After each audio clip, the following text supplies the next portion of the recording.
Oi gente, eu sou a Ana Paula. Hoje a gente vai conversar com a Karima. A Karima é uma pessoa super amorosa, que tem uma característica de um intelecto e de uma cultura global, cultura geral, que se diferencia muito do que a gente conhece das pessoas no mundo em geral. E é uma pessoa que se preparou, ela vai contar pra gente o como tudo aconteceu, e fez uma mudança na vida sem perder o propósito dela, que sempre foi ajudar as pessoas a resolverem seus conflitos e serem mais felizes. E ela fez isso num primeiro momento no direito, exercendo papéis importantes, seja em escritórios, seja na universidade. E ela transformou a vida dela, a carreira, quem ela é, para ser quem realmente ela sempre soube que era. E hoje ela é uma terapeuta do renascimento. Vou confidenciar para vocês que hoje a agenda da Karima é mais difícil do que o dermatologista mais famoso do Brasil. E a gente teve a oportunidade de contar com ela no nosso fórum de branding, porque é uma pessoa realmente incrível e que eu tenho certeza que vai inspirar muitos que vão nos ouvir, como me inspirou. Então, Karima, queria que você contasse pra gente como foi, né, de forma resumida, num primeiro momento, essa sua história de vida, uma pessoa que saiu, né, que conheceu o mundo, que tem muito para compartilhar com a gente. Bom dia, muito obrigada pelas suas lindas palavras e até emocionantes palavras. É bom o reconhecimento. É um prazer poder participar deste primeiro fórum, né? E poder contar um pouco da minha história e ajudar a quem me interesse fazer as mudanças necessárias na sua vida. Eu, na verdade, comecei a estudar já com 6 anos de idade, porque eu sempre fui educada por uma família humilde, né? E então minha mãe acreditava que para ser alguém na vida é preciso estudar. E eu assumi essa verdade como a única verdade capaz de realmente nos fazer realizar. Seja sonho, seja caminhada, seja propósitos de vida, enfim.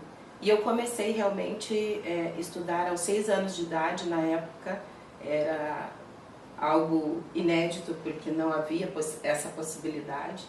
Mas eu comecei, a minha mãe conseguiu. E eu comecei a estudar aos 6 anos na escola. Uma escola muito humilde, que na verdade era em um curral, um lugar de madeira, uma peça de madeira que cabia cerca de 15 alunos. E tive uma grande mestra que me orientou na caminhada. E dali pra frente eu me apaixonei realmente pelos livros, pelo estudo. E decidi pela carreira de professora.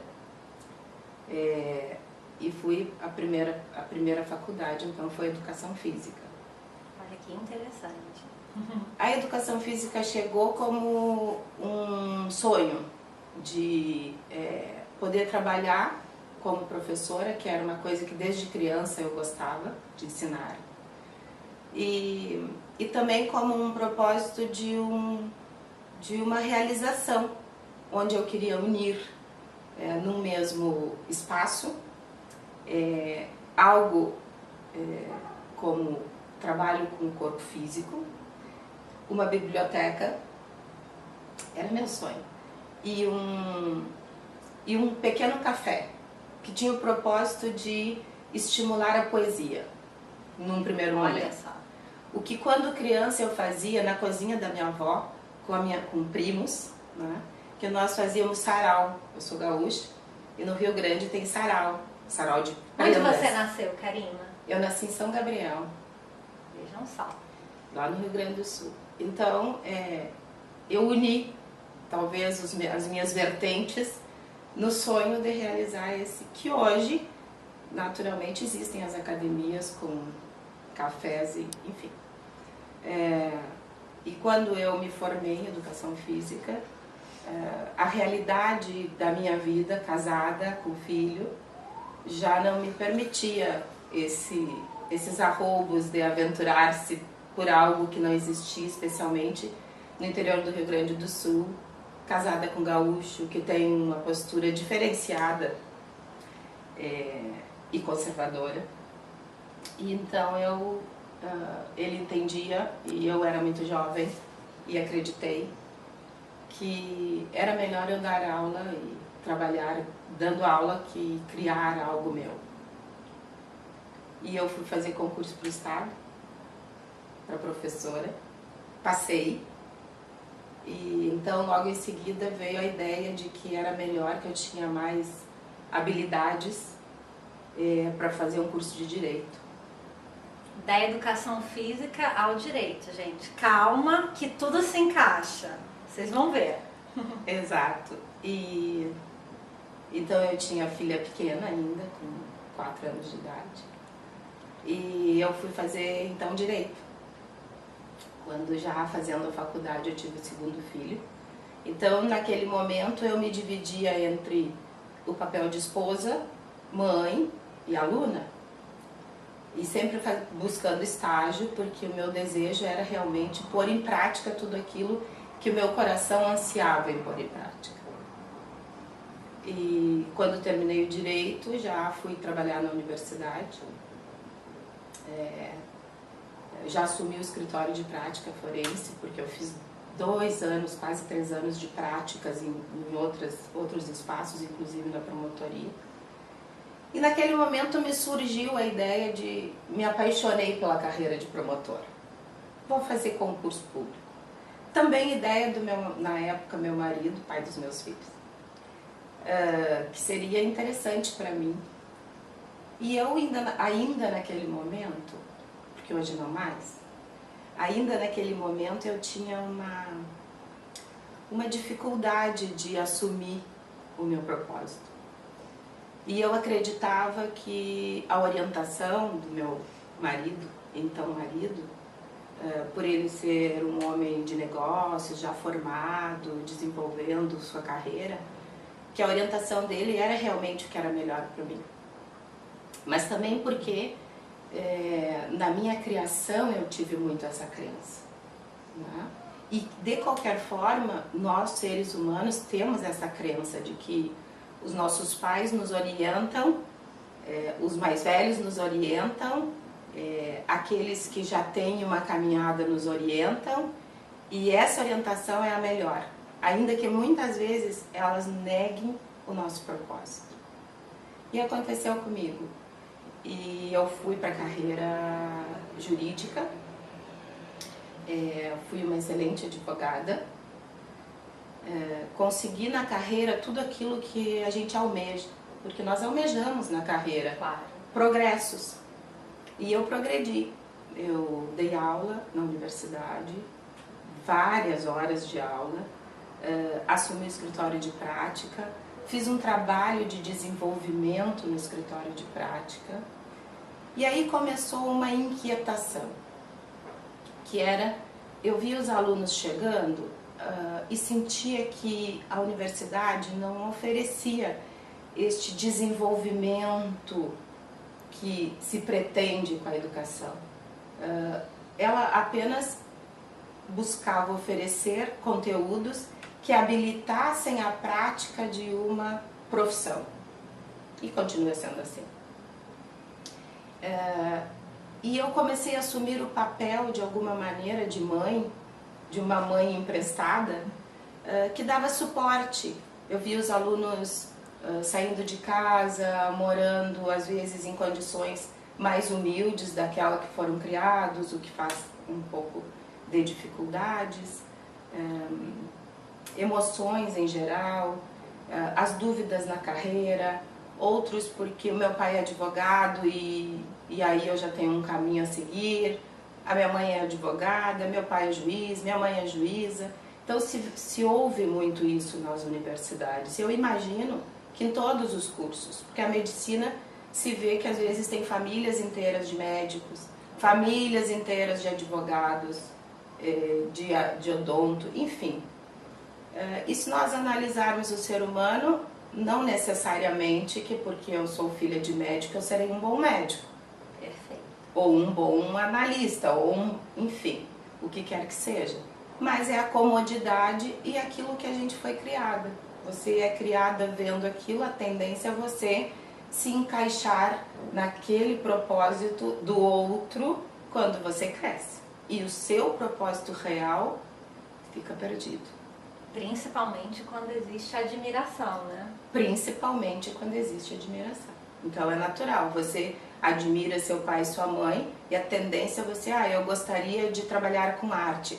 Mas o meu pai é médico e é um tão excelente médico, ou minha mãe é uma juíza excelente, mas eu gostaria mesmo era de trabalhar com moda. Mas moda, eu posso ser juíza. E aí entra todo o contexto do ego, da importância do papel do juiz ou do papel do médico, né?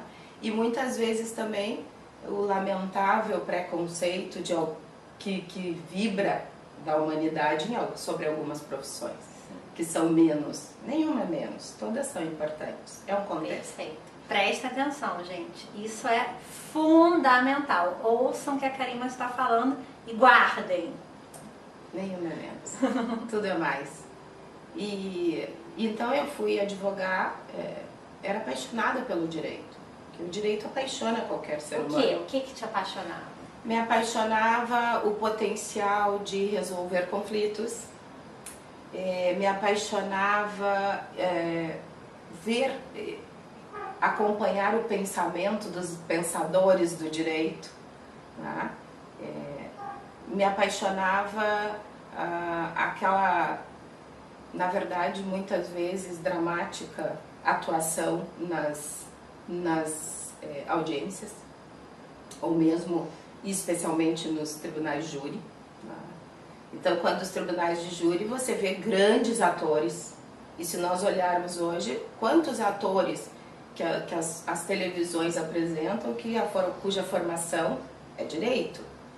Por quê? Justamente porque tem uma retórica, uma capacidade de expressar, de trabalhar com as palavras, de fazer essa compreensão, né, na formação do conteúdo. Isso foi muito importante na minha caminhada. E então atuei como professora, como advogada, e em dado momento eu comecei a perceber que o direito se propõe a estabelecer a paz social. Mas o direito trabalha exclusivamente com conflitos, exclusivamente com lides, ou seja, eu preciso contrapor-me a alguém ou a alguma coisa. E então ficava aquele questionamento, onde acontece a paz social? Realmente. Em que momento do direito acontece a paz social? O que acontece é uma acomodação de um conflito posto. Mas a paz social? Então eu entendi, em dado momento, que era preciso algo mais para estabelecer a paz nas relações, que era o propósito maior do direito. E então comecei a buscar alternativas de trabalhar mais próxima da pessoa, das emoções dela, o que estava acontecendo. Por exemplo, eu trabalhei muito com direito de família. E perceber que as pessoas tanto o homem quanto a mulher, muitas vezes vão para uma audiência pretendendo A, B, C e D. E ganham A, B, C e D.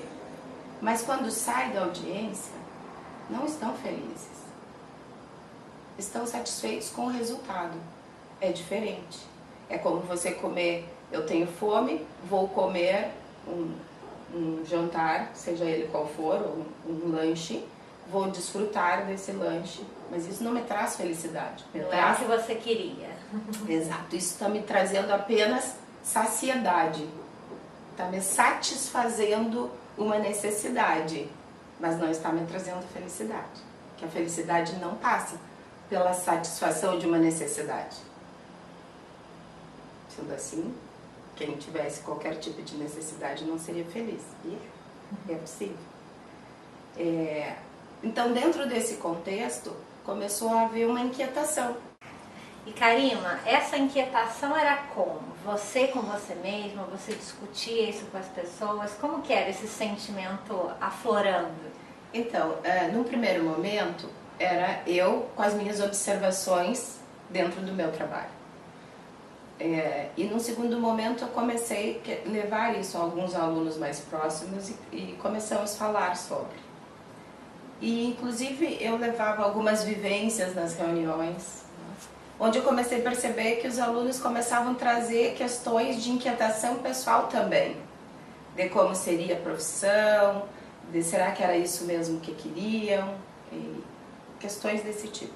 Mas em relação ao direito, eu então comecei a buscar, porque entendia que faltava, como eu disse, esse plus. E comecei a buscar alternativas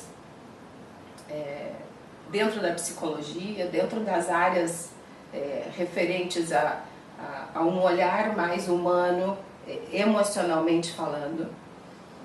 Então eu comecei a estudar questões da sistêmica, questões da psicologia existencial, fiz curso, viajei fora do Brasil porque eu trabalhei muito, fui convidada para palestras, comecei a estudar mediação, me dedicar muito à mediação e fui convidada em vários lugares para palestras sobre mediação. E o meu olhar para a mediação tinha esse olhar jurídico psicanalizado, se é possível dizer algo assim. E me conta uma coisa, imagino você dentro do direito, já renomada, respeitada pelos colegas, clientes, alunos. Você sentiu em algum momento, quando você trazia esses questionamentos, essas ideias que teoricamente não estavam dentro do direito, teoricamente, você sentiu alguma resistência ou algum olhar dos colegas do direito do tipo, o que essa doida tá falando, da onde ela tá tirando isso não é direito, isso é coisa lá daquele pessoal de psicologia? Exatamente, havia esse preconceito, creio que ainda há, quando se quer olhar para o cliente como o conflito está no cliente, não está colocado fora. Ele se expressa nas relações, mas os conflitos estão dentro de nós, qualquer um deles. A relação é só um espelho, onde eu busco ser amada e não sou amada do jeito que eu sou, porque nem eu sei como eu sou, até que um dia eu descubra isso. E naturalmente esse conflito vai se estabelecendo e vai se colocando na relação, até o dia em que essa relação se deteriora. Então, quando eu comecei com esse olhar e busquei na mediação esse suporte e na psicologia também, até porque no meu contexto de crença, de conhecimento, era que os livros me trariam todas as respostas, desde que eu me conheço por gente, porque a minha mãe me disse isso. E eu, como uma boa filha, honrava a palavra da mãe, como todos os humanos honram os pais, as palavras dos pais, o poder do discurso materno. E eu fui buscar, fui estudar, estudei muito, realmente me dediquei muito na época estudando mediação, atuando, criei espaços de mediação na universidade, e esses espaços, esse centro de mediação se propunha, e ainda se propõe, porque ainda existem. Olha que legal. E os tribunais em geral hoje têm centros de mediação, inclusive nos fóruns. Mas o meu propósito era mais com esse olhar mais humano realmente, né? De acolhimento deste conflito interior, não como resolução do conflito interior, mas para que a pessoa compreendesse que o conflito externalizado e trazido para a área jurídica era o reflexo de um conflito internalizado desde toda a vida. E que só se expressou na medida em que você começa a conviver nas relações e aquele espinhozinho começa a fazer a feridinha. E aí tanto vai, é como você colocar um sapato que machuca seu pé e você continua com aquele sapato e ele vai machucar um pouco mais e você continua com aquele sapato até o dia que você diz, não, problema não tem nada a ver com o outro, é eu que estou teimando em colocar um sapato que me machuca. Então vamos tirar fora esse. E assim aconteceu. Então eu comecei a transitar por essa área, áreas afins, que trabalham com questões da emoção humana, da alma humana. E nos centros de mediação, então a proposta era que houvesse um núcleo composto por várias profissões que cada um, dentro do seu contexto, poderia oferecer para a família a solução daquele conflito com um olhar mais amplo. Um olhar integrado. Exatamente. Então, o centro de mediação tinha psicóloga, tinha advogado, obviamente o advogado, que é o que poderia fazer a mediação e estabelecer o acordo. Isso deve ter sido uma revolução na época, na né? época em termos de conceitos. Na época foi uma revolução e claro que eu recebi muitos olhares do tipo, essa é doida, né? O que ela quer? Quer inventar a roda? Não, eu quero só enfeitar a roda tá pronta. Eu tô querendo colocar uns perfumes nessa roda para ela girar e deixar melhor a humanidade. E então nós fomos criando centros de mediação, trabalhando nesse sentido. E então eu já comecei, na época, eu estava fazendo doutorado em ciência política, assim. Tudo isso ao mesmo tempo. Doutorado, estudando outras coisas, filho. Exatamente. Naquele momento eu estava muito dedicada ao estudo, a estudar muitas coisas. Então eu fui para Buenos Aires fazer doutorado em ciência política. E nesse ínterim eu aproveitei, porque Buenos Aires também oferece muitas possibilidades de psicanálise, né? Tem uma história na psicanálise. E eu comecei a estudar psicanálise, fiz a formação. Ao mesmo tempo que eu fazia o doutorado em ciência política. E nesse momento eu me afastei da universidade como professora e me dediquei a cursos de final de semana, porque eu precisava ter um ganho, uma fonte de renda. E nesse momento foi esse crescente na profissão, foi muito intenso, foi realmente... E vinha vindo, você se planejava ou vinha uma ideia, eu vou fazer isso? Como é que vinha esse insight, vou para Buenos Aires? Da onde surgia essa motivação, né, para dar um próximo passo? Na verdade eu sempre fui muito intuitiva. E sempre respeitei o que eu sentia em relação às pessoas, em relação às coisas. E naquele momento eu tinha saído da universidade e senti que não era só criar um escritório de advocacia e estar lá. Não, eu precisava mover aquilo, era um momento de transformação. E o doutorado veio como uma possibilidade de crescer na carreira acadêmica. Né? E também para eu poder continuar com esse propósito de estudar a alma humana. E lá eu tinha essa possibilidade. Então comecei com o doutorado e a psicanálise. E naturalmente me apaixonei mais pela psicanálise que pelo doutorado. E aí começou mais um conflito. Eu não quero esse doutorado. Na verdade, esse doutorado entrou como uma possibilidade de caminhar noutra carreira. Foi importante, conheci pessoas de vários lugares do mundo, estudei ciência política, estudei esses dias, eu ouvia dos personagens, os grandes personagens das grandes guerras, e até hoje, no meu olhar, é pensar, estudar os grandes personagens das grandes guerras, será que vale a pena? Quando nós nos propusemos a estabelecer a paz no planeta?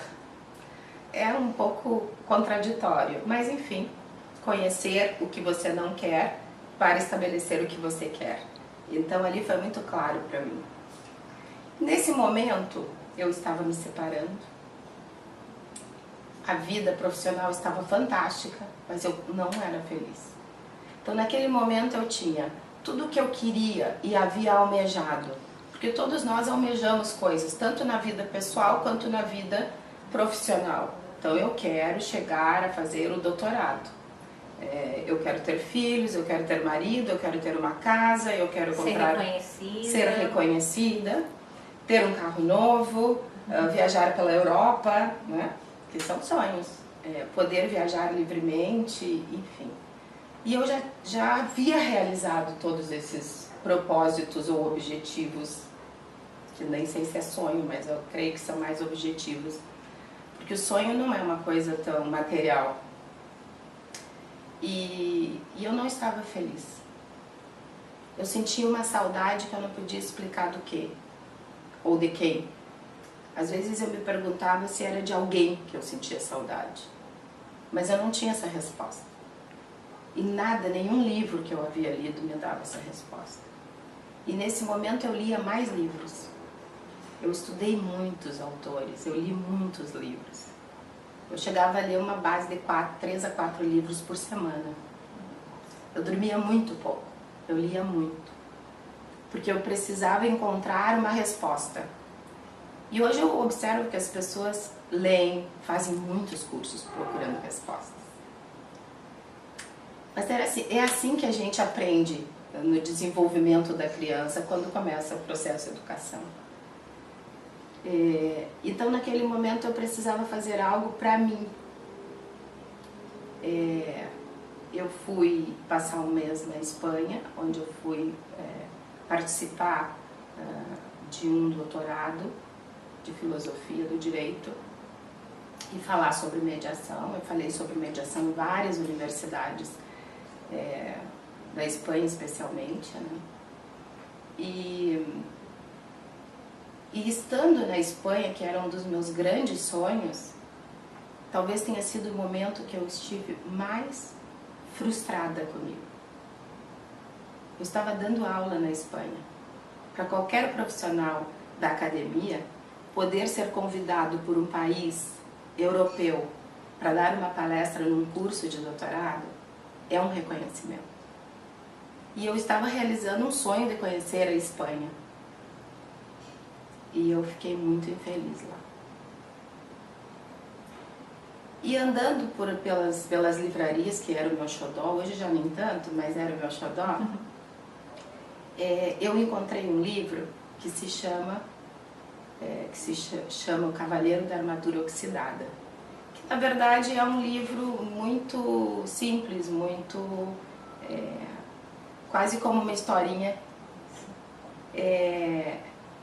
E o autor se propôs a falar um pouco realmente das fragilidades humanas de uma forma muito bonita, muito didática, muito lúdica, leve.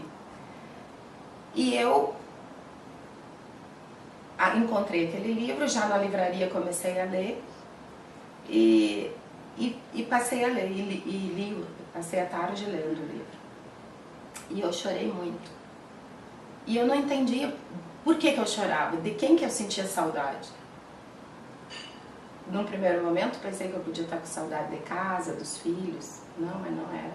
Eu estava só. E uma das crenças naquele momento era que eu não era feliz no casamento e que por essa razão talvez eu estivesse vazia, solitária. Então eu havia separado por isso. E aí eu já não estava no casamento. O casamento já havia acabado. Mas o vazio e a solidão e a saudade permaneciam dentro de mim. E eu olhava e em dados momentos eu me sentia culpada, porque eu imagino que alguns de vocês e muitos de vocês que estão me escutando já sentiram o que eu vou dizer agora. Eu me sentia culpada porque eu dizia, eu tenho tudo para ser feliz e não consigo ser feliz. Onde está essa tal felicidade? Eu quero o caminho, onde está? E eu lia alguns autores que diziam, está dentro de você, medite, silencie, e etc. várias e várias e várias receitas mágicas de encontrar a felicidade. Mas eu não encontrava. E voltando para casa, eu voltei a trabalhar, eu estava atuando nos centros de mediação e sempre estudando, e comecei a questionar o que eu preciso fazer para resolver isso. E muitas vezes me sentia culpada. Então havia mais um desconforto emocional, que era a culpabilidade por eu não conseguir estar feliz. Então era como, será que eu sou uma pessoa que não tenho gratidão? Me vinha esse questionamento. Por que como que uma doutora, uma pessoa inteligente que leu tudo, não estava conseguindo encontrar uma resposta? Exatamente. Né? Então vinha a fragilidade e a frustração. De que vale tudo isso? É isso a vida? Porque chega um momento onde nós realizamos tantas coisas, temos tanto reconhecimento do outro, que em geral, gente, e lamentavelmente nós buscamos, muitas vezes, que nós não compreendemos o que está faltando. Então um dado dia, eu sempre gostei, eu sou gaúcha e os gaúchos são apaixonados pela Serra Gaúcha, né? E eu amo Gramado. E Gramado para mim sempre teve um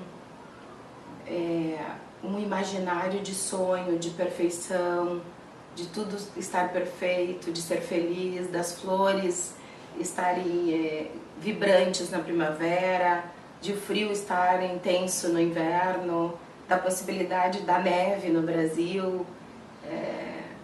Enfim, um momento, eu penso que Gramado, eu penso e muitos gaúchos concordam comigo que Gramado é um espaço familiar, de resgate de algumas questões familiares, de celebração na família. E então eu decidi que eu precisava fazer algo por mim, só para mim. E decidi passar um final de semana em Gramado. Então eu cancelei algumas agendas e me propus a ir para Gramado, passar um final de semana comigo. Era o mês de final de agosto, final de julho.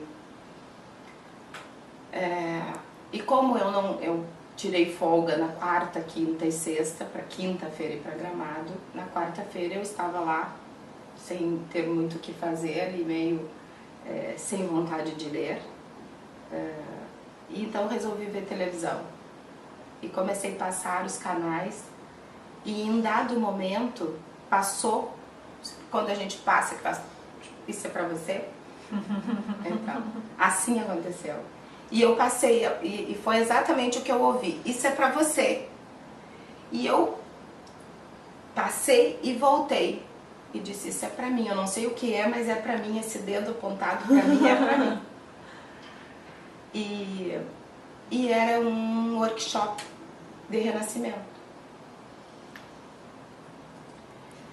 E eu fui, decidi, cancelei a ida a Gramado, porque senti no meu coração vibrar quando eu disse, eu acho que isso é pra mim mesmo. Eu vou. Se eu queria fazer algo pra mim, isso é pra mim. E você sabia o que era o renascimento? Não. Nem passou e nem ideia. Pá! Nem ideia. Quando eu liguei pra menina secretária lá que fazia as inscrições, ela perguntou, você conhece a pessoa? Eu falei, não. Você conhece o processo? Não. E ela me respondeu, surpresa, porque as pessoas em geral questionam tudo, o que é, como é que vai ser. E ela me disse, você está muito entregue. E eu escutei aquilo e questionei comigo mesma. Acho que eu sou uma pessoa entregue. Né? Se eu sinto que é isso, é isso. E enfim, fui para o workshop. Nas 3 primeiras horas do workshop, eu tinha certeza que eu tinha encontrado o caminho. Eu só precisava girar a chave, abrir a porta e me meter para dentro. Mas que eu tinha encontrado o caminho. E eu estava sem nenhum livro, vestida de uma roupa simples, não estava de terninho, não tinha me preocupado em fazer, que na época nenhum fio ficava fora do lugar, era escovinha. Não havia, eu estava comigo, só comigo. naquela vivência. E você sentiu o quê? No coração? Eu senti no meu coração. Eu sentia o meu coração se abrindo, eu sentia algo grande no meu peito. Eu senti muito calor. E era frio, era início de agosto. Era muito frio ainda, perto do mar, na beira do mar praticamente. Um vento sul soprando. Quem conhece Santa Catarina sabe que o vento sul é forte. Então, a Karima estava contando pra gente que quando ela chegou no workshop de renascimento, ela sentiu um calor, uma energia acontecendo que fez ela ter certeza de que esse era o novo caminho ou o caminho dela. Então, quando eu passei o final de semana no workshop, mas nas 3 primeiras horas eu tive a certeza que eu havia encontrado um caminho que eu estava buscando, ou aquela chave que faltava para abrir a porta. A porta ainda não havia sido aberta, mas a chave eu já havia encontrado. E eu me lembro que eu verbalizei, inclusive. Eu disse, o valor que eu paguei, eu pagaria outra vez por essas 3 horas de plenitude que eu estou vivendo aqui. E eu me lembro que a pessoa que estava conduzindo disse, essa é só a primeira gota do oceano que há aí. E eu disse, eu quero me afogar nesse oceano. E aí tudo começou, ou o novo caminho começou, ou o caminho, enfim. Eu senti que eu precisava ir mais fundo, que havia mais coisas que eu precisava ver. Comecei a perceber exatamente isso, que era eu que precisava mudar algumas posturas, algumas crenças, alguns padrões de comportamento, e que a felicidade era algo de dentro, e não é uma estação de chegada. A felicidade é a maneira como você caminha para aquela estação e para tantas outras estações. E quando terminou o workshop havia uma proposta de uma vivência de mais dias, como num processo de residencial, né? E que era o momento de largar tudo. Então, quando a gente, às vezes, nas leituras, ou quando ouve palestras e diz é preciso largar, muitas vezes nós não entendemos, porque a mente é tridimensional e o nosso referencial histórico, o nosso referencial educacional, o nosso referencial de raciocínio lógico, o nosso referencial de educação mesmo, de formação profissional, acadêmica, não nos oferece signos de compreensão do que vem daqui de dentro. E naquele momento eu toquei num espaço de plenitude que era só meu, que não dependia de nada nem de ninguém. E eu queria mais. Então eu decidi que sim, eu ia, eram 21 dias. Na época eu havia guardado uma parte, uma poupança extra para fazer um lift. E o valor era exatamente esse dos 21 dias. E eu entendi que eu já estava me preparando para esse lift, e que não era um lift facial apenas. Então, a universidade, por incrível que possa parecer, eu já tinha 2 calos de cordas vocais. E naquele momento, quando eu voltei dessa vivência, os 21 dias seria cerca de um mês depois, começaria cerca de um mês depois, eu tinha um mês para me organizar e pedir e sair da universidade, me afastar por 21 dias, o que não é comum, né, dentro do processo, ainda mais da universidade.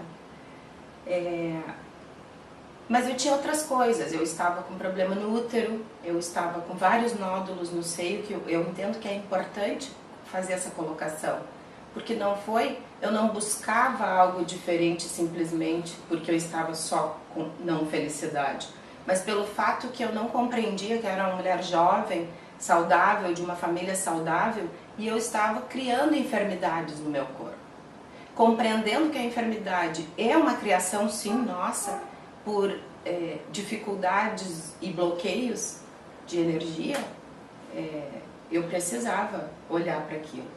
E seguidamente eu ficava sem voz, não tinha voz, ficava absolutamente afônica. E o médico então sugeriu que eu me afastasse da universidade, porque eu fiquei afônica nas 2 semanas seguintes, enfim, que eu me afastasse por 30 dias para eu poder fazer um tratamento específico, que eram exercícios de voz, que era não falar ao telefone, etc e tal. Era exatamente o que eu ia fazer nos 21 dias. Olha só.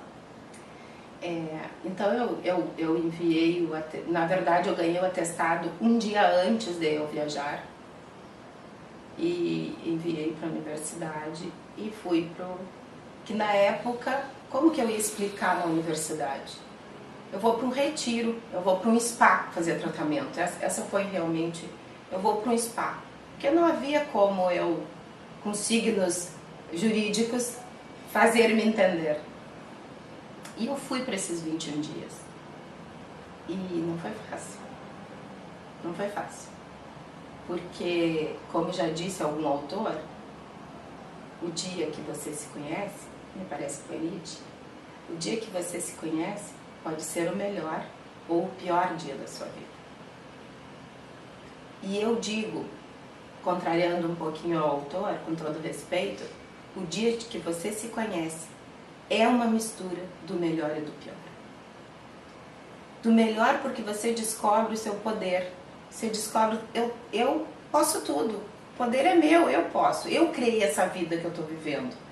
E se eu criei, o Criador desfaz o que cria.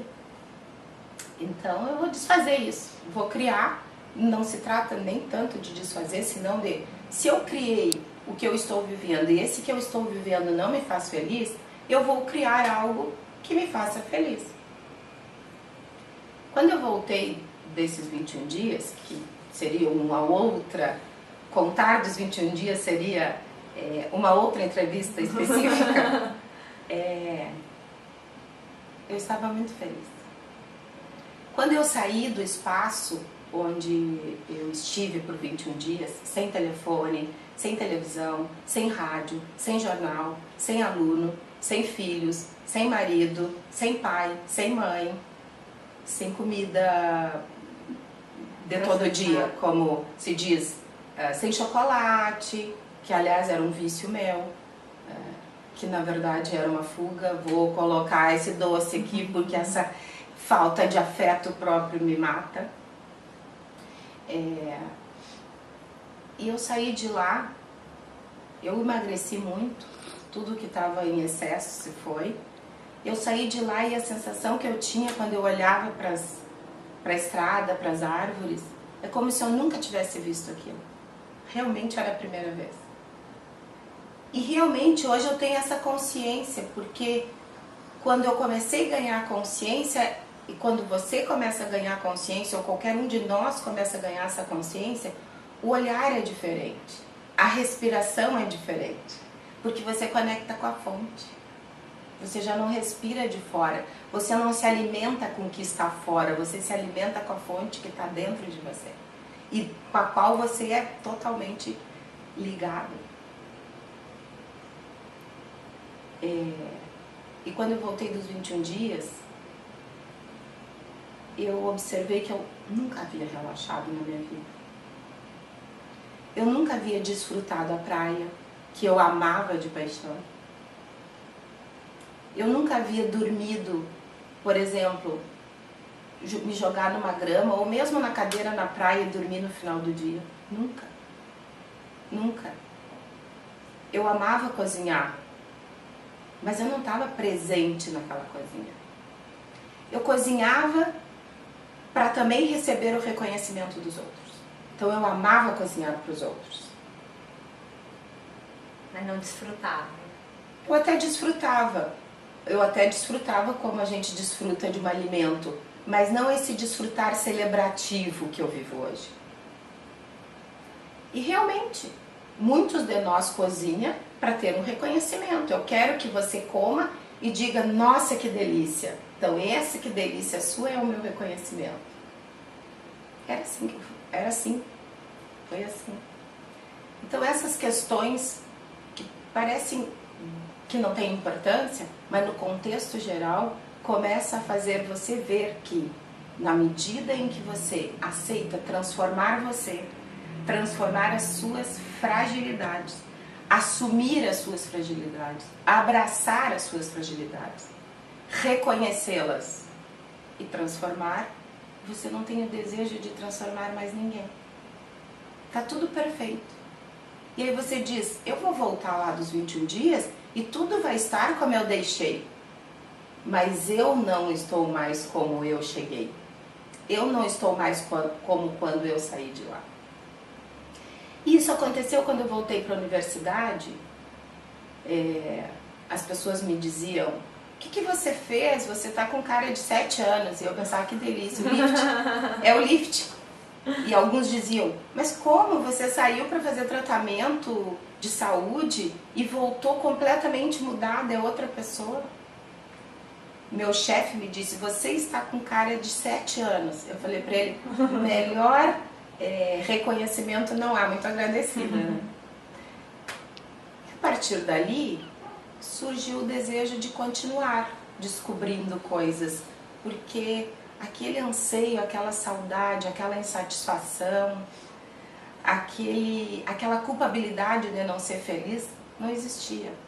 Eu fui uma pessoa que desde que eu me conhecia por gente, aos 5, 6 anos, eu tinha um problema de anemia no sangue. Eu passei a vida tomando medicação e tratando anemia. E quando eu tive a minha primeira filha, eu tive uma infecção hospitalar e fiquei 17 dias no hospital. Passei por momentos muito difíceis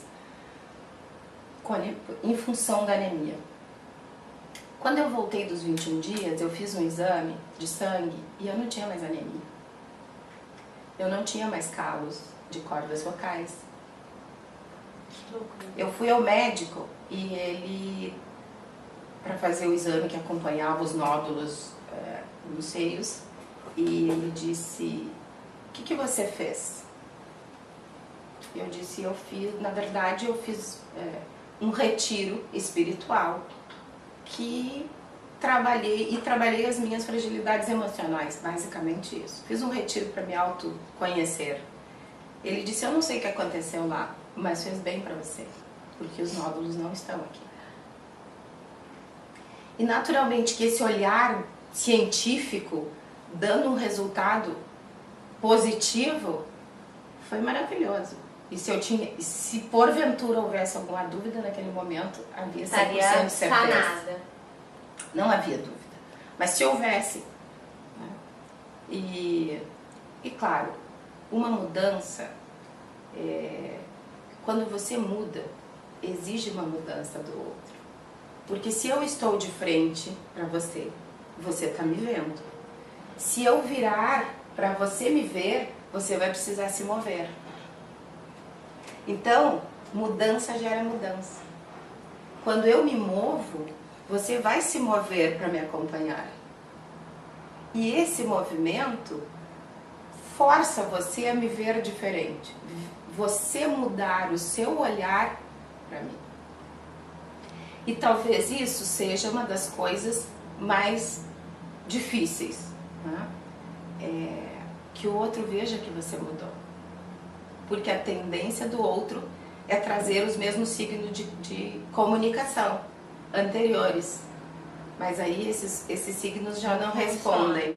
Karima estava contando pra gente que quando ela voltou da jornada de 21 dias, ela foi ao médico e teve algumas surpresas positivas, né? Exatamente. Estava totalmente aquilo que eu entendia que era parte de mim. Problema no sangue, anemia, os nódulos no seio, as questões, excesso de sangramento uterino, eu não tinha mais nada, absolutamente nada. Estava totalmente saudável fisicamente. Então é um processo realmente que trabalha com a consciência da respiração, e essa respiração reconecta você com todo o seu poder, né? Você, na verdade, empodera-se do seu corpo. Você pode passar sem comer, sem beber, sem o que quer que seja, mas você não pode passar sem respiração. Porque sem a respiração, se você ficar alguns minutos a mais, você pode lesar o cérebro definitivamente. Então, a respiração é a vitalidade do seu corpo, é a vida no seu corpo. Então, nós não somos o corpo, nós somos a vida vibrando dentro do corpo. Eu sou um ser experienciando a vida humana na Terra. Tá? E a partir disso as mudanças começaram. O convívio com as pessoas, eu me percebendo como antes as coisas me incomodavam, hoje as pessoas me dizem, eu estou muito nervoso. E eu pergunto, o que é nervoso para você, ou nervosa? Porque nós nominamos de maneira equivocada as nossas emoções. E é uma forma de não olhar para elas. Porque quando eu digo, e algumas pessoas chegam, eu preciso trabalhar a ansiedade. E eu pergunto, do que você tem medo? Não, eu não tenho medo. Sim, você tem medo. Porque a ansiedade é só uma máscara do medo. E eu aprendi a desenvolver, porque vivi isso em mim, a desenvolver um trabalho onde vai direto ao ponto. Esse é o ponto. Na verdade, existe uma grande energia, que é o amor, e que as pessoas temem falar de amor, porque parece utópico, fantasioso ou não crível. Né? Mas não, o amor é uma energia que vibra, é vida. E quando você não está vibrando essa vida, conscientemente você está no medo. Porque o contrário dessa energia é o medo. Então eu costumo dizer que o medo é uma grande pizza. E temos recheio de ciúmes, de inveja, de ansiedade, de insegurança. E cada uma dessas máscaras, pequenas máscaras com as quais o medo se disfarça em nós, ou nós disfarçamos o medo, trabalha um medo de... Essas pequenas máscaras escondem o medo de não ser amado, o medo de não ser aceito, o medo de não conseguir. Ansiedade é medo de não conseguir, é medo de não acertar amanhã. Então eu estou ansioso para chegar porque eu não sei se eu vou conseguir. Se eu sei que eu vou conseguir, deixa acontecer, tranquilamente. Então, diante disso, eu estava exatamente na travessia. Eu já havia percebido que o direito já não me preenchia. Num primeiro momento eu me arrepiava indo para uma audiência. Nesse momento a audiência já era um peso. E eu comecei então a pensar numa forma de atuar com aquilo que estava me dando muito prazer. E atender a um propósito antigo, a um sonho antigo, que era justamente aquele olhar primeiro lá quando eu vi as pessoas saírem das audiências satisfeitas nas suas petições, nos seus pedidos, mas não felizes. É a paz, né? O que você falou da paz. Exatamente. Então eu entendi que talvez dentro do contexto do direito eu não tivesse espaço para trabalhar as coisas que meu coração dizia que agora era o momento. E como eu havia trabalhado em mim, como eu estava trabalhando em mim. Então dediquei muitos momentos daquele ano todo para essa formação. Fiz a formação, obviamente, porque não é algo que surgiu, não. Eu fiz a formação, aprendi a aplicar a técnica do renascimento. E aí entra outra questão. E agora? Largo definitivamente para começar outra ou vou me dividindo? O meu coração dizia, já tá, vai lá, larga tudo e começa a carreira solo. Do zero. Já limpa, é outra história, isso sim é ser ecológico. Você não vai nascer, aquela história de eu vou nascer de novo para ser outra coisa, não. Eu vou nascer nesse mesmo corpo, ocupo o mesmo corpo, limpo toda a história, passo a limpo o passado e começo do zero. Para escrever a minha história. Não a que a minha mãe, ou os meus ancestrais, ou as pessoas que foram referências na minha vida me impulsionaram, estimularam. Não, é a minha história, essa é minha. E eu decidi por ela. Né? E pessoas que eu tinha muito respeito e admiração e que eu sei que me amavam e me respeitavam e reconheciam a minha competência profissional, diziam, mas não deixe, você vai perder, você tem mais alguns anos para se aposentar. E eu me questionava o seguinte, que é o que eu questiono para as pessoas hoje. Se eu me dividir, eu não estarei inteira em nenhum. E o direito já não é mais o que eu quero. Ser professora não é, porque ser professora é maravilhoso, mas aturar todo o movimento que vem por trás disso é muito desconfortável. Que é a disputa de egos, que é muitas vezes um aluno de primeiro ano, por exemplo, você leu, faz 40 anos que você estuda, e você coloca algo que está escrito, não foi você que inventou a roda. E o aluno levanta e diz, eu não concordo com a senhora. E você diz, ok. Pois, como eu estava dizendo, faz 40 anos que eu estou estudando. Então eu acho que é importante também esse reconhecimento. Eu reconheço o meu conhecimento científico, jurídico, de várias profissões e várias áreas. Mas eu reconheço o meu dom, o meu propósito de vida, o meu propósito que eu entendo que cada um tem o seu propósito. E que viver o propósito como seu trabalho é a plenitude. Então não tenha medo de escolher desde seu coração e dizer sim, é isso que eu gosto de fazer. Pense no que você gostava quando era criança.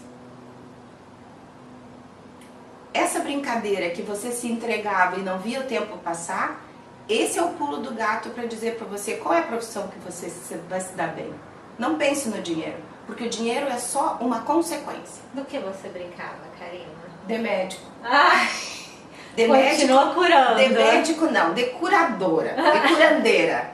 Eu gostava de benzer, de dar massagem, e aí eu sugeria alguns comprimidos, porque aí eu entrava no contexto da medicina. E os comprimidos que eu sugeria para as minhas amigas e para as crianças que brincavam era grão de feijão, e as pessoas levavam e tomavam. Então, eu já tinha um potencial de convencimento. Já estava aí. Era o que eu mais gostava de brincar. Era o que me fazia esquecer o mundo. Brincar e cantar. Cantar vai chegar um momento, eu acredito. Então, nesse momento, eu estive diante da maior dificuldade, talvez, que eu tenha encontrado em toda essa caminhada. Eu era uma mulher separada e eu tinha que ter uma renda, eu tinha que ter um ganho.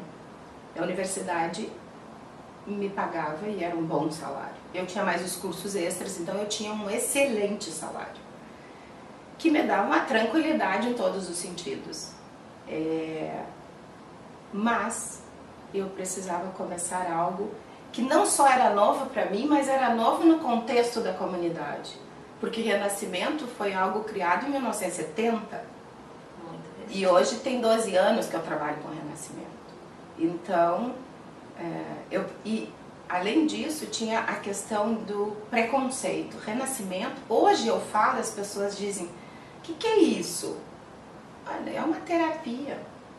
Há poucos dias, uma cliente me disse, quando eu vou falar de você para algumas pessoas, como que eu devo nominar? Você é o quê? Eu disse para ela, eu sou uma contempladora da vida. Você diga isso.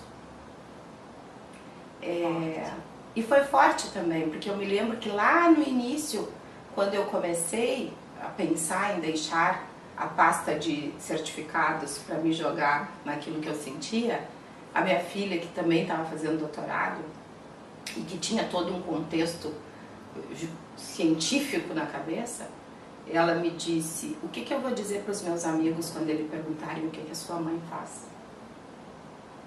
E eu disse para ela, você diga apenas que a sua mãe é uma mulher que aprendeu a viver e ser feliz. E ela se dedica a viver e ser feliz. E se eles quiserem os diplomas, estão aí para quem quiser ver. Tem também. Também tem, mas não me fizeram feliz. O que não quer dizer que para você o diploma não vai fazer feliz. Porque se você encontrar no seu propósito a sua profissão, perfeito, é isso que faz um ser feliz. Você não deixa de lado, né, o seu conhecimento de educadora, educação física, professora, seja lá o que for, doutora, ele vem junto com você. Sim, aí né? eu fui fazer toda uma caminhada, porque não é simplesmente largou o direito para ser terapeuta, não. Eu fui fazer foi verdade, mas eu fui fazer toda uma caminhada, eu havia feito formação psicanalítica, em que pese eu não ser uma psicanalista na atuação, mas muitas vezes eu lanço mão de conhecimentos da psicanálise para pontuar determinadas questões. Eu estudei existencial, eu estudei sistêmica, eu fiz formação em dança circular, eu fiz formação em massagem, alguns tipos de massagem, porque eu percebia, assim como no direito eu percebia que faltava um plus, eu percebia que havia momentos na sessão que eu precisava estar mais próxima fisicamente da pessoa, porque o físico é só um corpo, toda a energia que vibra dentro dele está muito além, é quântico, a física quântica hoje explica, então é científico também, né?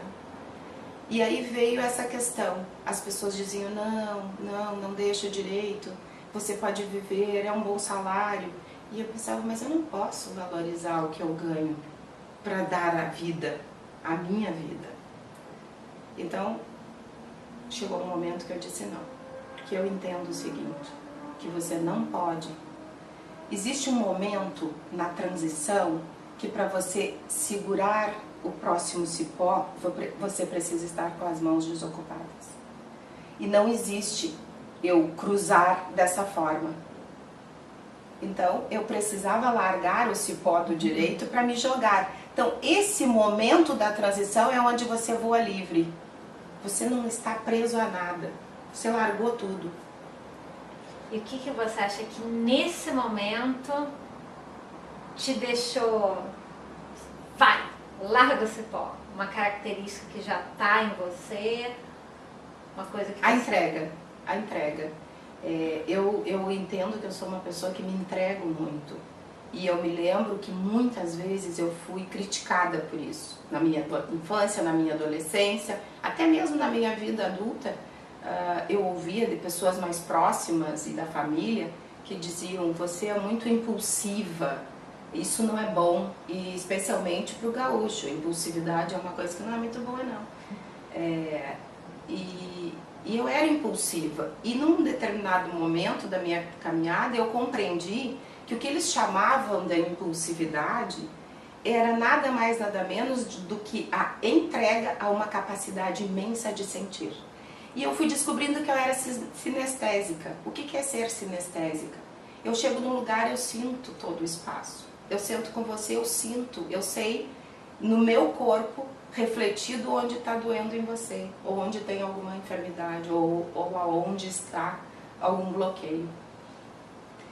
E isso eu sempre tive, isso era um dom, mas eu não sabia que era um dom.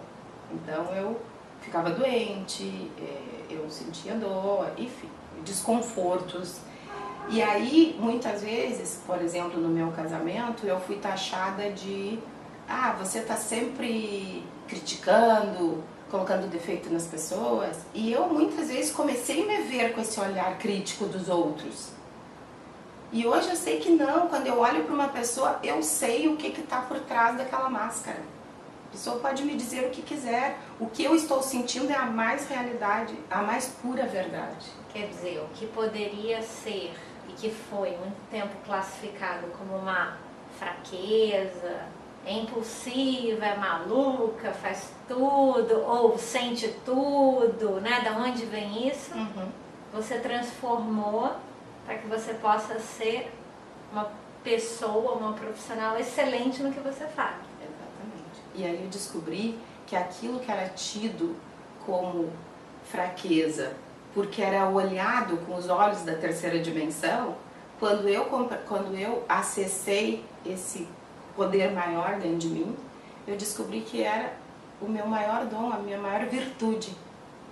Quando eu reconheci esse dito defeito como virtude, foi um momento de voar livre para o outro cipó. E não foi fácil, não é fácil. Existem muitas pedras no caminho. Mas eu não temia as pedras, eu tinha aprendido a lidar com elas. Eu já não... Se eram muito altas, eu dava um jeito de fazer um caminho, né? Se era água, eu me jogava, nadava, mergulhava. Se era fogo, eu respeitava, eu saía pelas laterais. Mas nada me impediu de seguir e nada me impede de seguir. Nada, nada nem ninguém. E claro, naturalmente, que uma questão chegou que era deixar um bom salário. E na época eu tinha uma cliente, porque a gente começa com um. E foi assim que eu comecei. O meu salário era muito bom e eu passei a ganhar, na época eu cobrava R$80 a sessão e eu tinha uma cliente uma vez por semana, eram 4 sessões por mês. Eu passei a ganhar R$320. Que não dava, paguei os cartões, os primeiros cartões, mas eu fiz tudo com muito amor e a partir daí tudo começou. Não foi no primeiro ano que eu enchi a agenda, né? Mas sou muito grata ao direito, reconheço, tenho muitos clientes advogados e, enfim, das áreas afins e eu posso conversar e compreender qualquer dificuldade dessas pessoas, porque eu tenho conhecimento também, né? Então isso facilitou muito. Hoje eu conheço a dinâmica do corpo humano totalmente, porque eu aprendi na primeira faculdade que eu fiz. Então tudo que eu estudei eu uso no meu trabalho hoje. E aí surgiu outra questão, eu chamo de renascimento, porque na verdade eu trabalho com expansão de consciência humana e divina, ajudando as pessoas a encontrarem o seu próprio ponto, a sua própria verdade, o seu próprio poder, e empoderar-se desse poder, curando as fragilidades. E dentro desse contexto eu uso a respiração, a técnica de respiração proposta pelo Renascimento. E vou respeitar o nome, porque quem criou deu esse nome. E aí eu poderia chamar de expansão de consciência, de autoconhecimento, de psicanálise, o apelido que eu quisesse dar, mas eu respeito o Renascimento, até porque eu entendo que tem uma força muito poderosa essa palavra quando diz renascer. E quando chega uma pessoa com dificuldades e logo depois da primeira sessão abre os olhos e me diz eu renasci, esse é o maior pagamento. Hoje eu tenho a minha agenda absolutamente lotada em qualquer lugar que eu atue, e eu atuo em vários lugares, inclusive fora do Brasil. Como é o seu dia a dia, Karima? Como é? Conta, como assim? Você atua em vários lugares? Como é? Bom, quando eu estou na minha cidade, eu acordo, tomo meu café da manhã, desfruto do meu jardim, porque eu amo. E, em geral, eu agendo a partir das 9 da manhã. E, em geral, eu não almoço. Eu faço um pequeno intervalo de 30 minutos, onde eu faço um lanche. E trabalho até 8, 9 da noite, às vezes. Não é todos os dias, mas a grande maioria dos dias. E nos intervalinhos de 10, 15 minutos, eu sou uma mulher normal, eu tenho vida normal, porque as pessoas também acreditam que você deixa de trabalhar no mundo corporativo ou na academia ou, né, com a ciência, como se vê, como se tem, e vai virar bicho grilo, ou que você não pode ser uma empresária zen. Eu me tornei uma empresária zen, porque eu sou empresária, eu trabalho e ganho meu dinheiro e faço a minha vida, curto muito viajar, sempre que posso viajo, sempre desfrutando de tudo que eu posso desfrutar, né, dentro do tempo que me permite a agenda. Desfruto cada sessão. Para mim, trabalhar é como fazer festa, né? E eu entendo isso, que quando nós amamos o que fazemos e colocamos o nosso potencial na atividade, o trabalho não é dor, é prazer. Você falou que você ainda viaja, você trabalha e viaja. Como é isso? Então, eu atendo em vários estados do Brasil, São Paulo, Paraná, Santa Catarina, Rio Grande do Sul, Mato Grosso, e algumas cidades mais específicas. Então eu divido fora do Brasil. E fora do Brasil, em Barcelona é o ponto que eu mais atendo, tenho mais clientes, até porque eu amo Barcelona.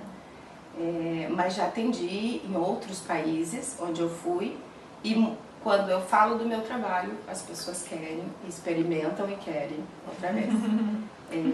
Então eu trabalho muito e eu procuro organizar a minha agenda de forma que os finais de semana eu esteja na minha casa para desfrutar do meu marido também, e da minha casa e podermos desfrutar juntos.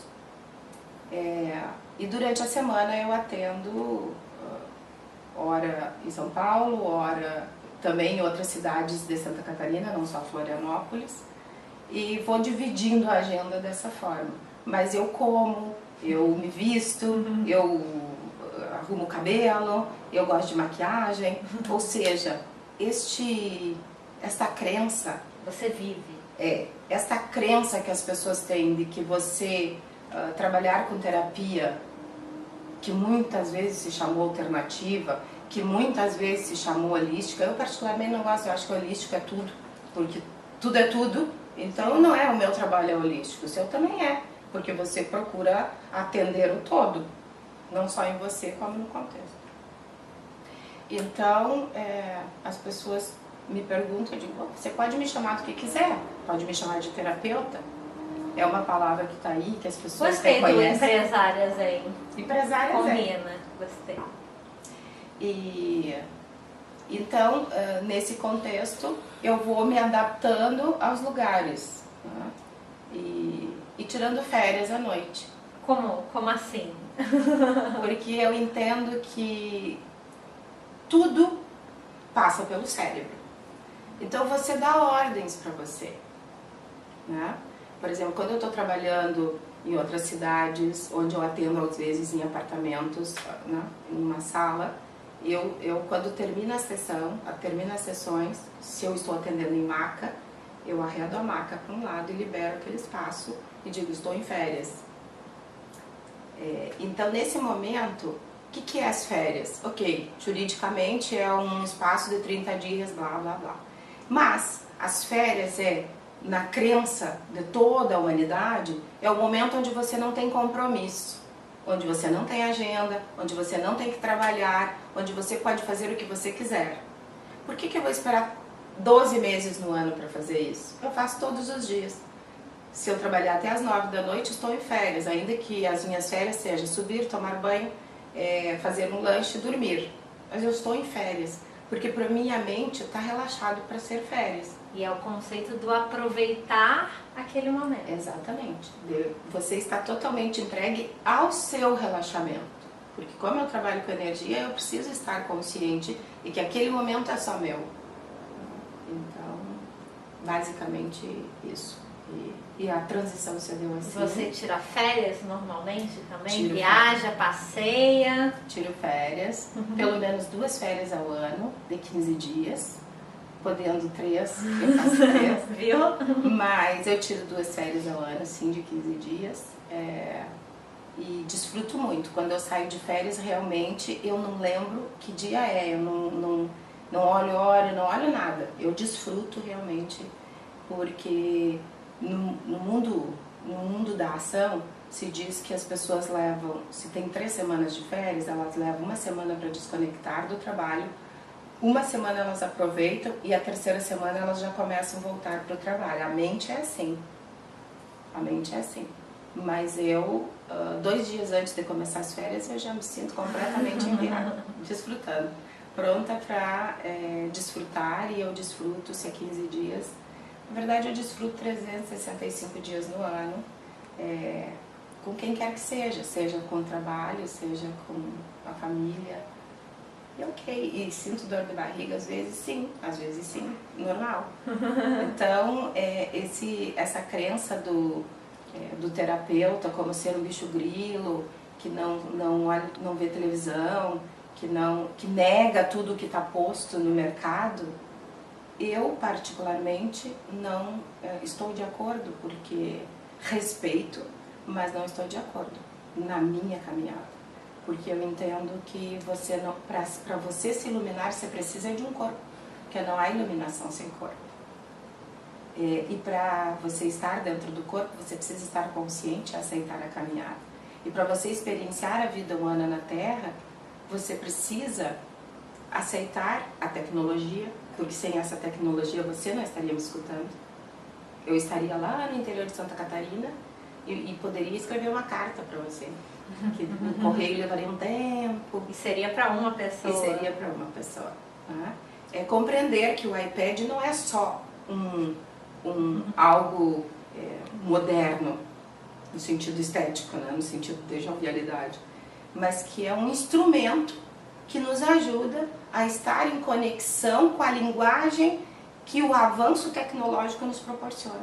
Então não se pode virar ermitão. Não quero dizer que alguém que está iluminado vire ermitão, vá morar no meio do mato e esqueça o corpo. Ao contrário, você precisa aprender a lidar com o corpo. Você tem desejos, você tem vontades, pequenas vontades, você tem prazeres, isso tudo é do corpo físico, mas você também é divino. Então eu costumo dizer que eu sou divinamente humana. E por ser divinamente humana, eu respeito a minha condição humana, reverencio a minha condição humana, reverencio a sua condição humana, mas sei que você tem muito mais para dar. E pode fazer isso, basta querer. Eu pude, qual é a nossa diferença? O sotaque pode ser. Eu adorei divinamente humana. Amei, já peguei esse conceito. E Karima, com todo esse aprendizado, né, com tudo isso que você viveu, o que você gostaria de deixar, de compartilhar com as pessoas que estão nos ouvindo, que estão nos vendo e que queiram seguir qualquer carreira que seja, ou mesmo aquelas que querem sim viver, conhecer uma carreira, né, de empresária zen, por exemplo? O que você gostaria de deixar de mensagem para quem está nos ouvindo?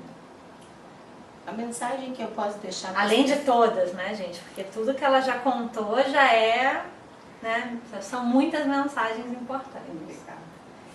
Na verdade, a mensagem que eu posso oferecer, eu sempre digo isso, é a minha experiência de vida. Né? Eu acho que cada momento eu posso deixar uma mensagem que penso que esse é o nosso propósito maior na Terra, é poder que na minha caminhada outras pessoas não sigam a minha caminhada, siga a sua caminhada, mas que eu seja apenas um flash para você ver, não tinha visto isso, acabo de perceber. Né? Eu posso fazer isso, eu quero e posso fazer isso. E aí entra outra questão, eu quero e posso, para isso eu preciso mover-me. Então, querer é poder desde que haja ação determinada, ação verdadeira, foco. E o foco está sempre aqui dentro, porque se você focar aqui dentro, isso se expande e você se torna um grande coração. Ser zen é isso, é você ser capaz de viver num mundo de terceira dimensão, que é o planeta Terra. Ser capaz de vibrar na quinta dimensão, ou mais. Então, basicamente você pode, confie que você pode. Você quer? Essa é a minha pergunta quando as pessoas chegam para mim. Você realmente quer mudar? Quero. Então você pode. Vamos trabalhar para isso? Bom, gente, então acho que depois de todas essas palavras tão maravilhosas e verdadeiras, a gente só pode agradecer a Karima por ter compartilhado ela conosco e com vocês. Vou deixar com vocês os contatos da Karima, site, ela tem algumas surpresas que em breve ela vai compartilhar com a gente. E aproveitem, espero que tenha sido proveitoso para vocês, como foi para mim. E por hoje é só.